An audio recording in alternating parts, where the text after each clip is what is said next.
اگر قربانی کا جانور گم ہو گیا اور گمشدہ جانور بعد میں مل گیا تو اس کا کیا حکم ہے؟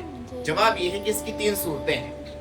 اگر مالدار شخص کا یعنی جس شخص پر قربانی واجب ہے اس کا گمشدہ جانور مل گیا ہے تو اس پر خاص کسی جانور کی قربانی لازم نہیں ہے، یہ کسی بھی ایک جانور کی قربانی کر سکتا ہے، اس کے لیے درست ہے۔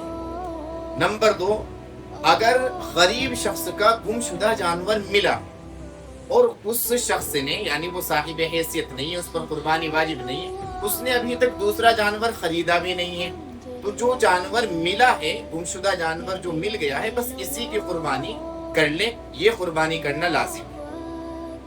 نمبر 3، غریب شخص کا جانور گمشدہ مل گیا اور ملنے سے پہلے اس نے ایک دوسرا جانور بھی خرید لیا، حالانکہ اس کے اوپر دوسرا جانور خریدنا لازم نہیں تھا۔ اب اس کے پاس 2 جانور ہیں، ایک وہ گمشدہ جو ملا ہے، ایک نیا خریدا ہوا، تو اب اس شخص پر یعنی اس غریب شخص پر دونوں جانوروں کی قربانی لازم ہے۔ یہ 2 جانوروں کی قربانی خود اس نے شوق میں خرید کر اپنے اوپر لازم کی۔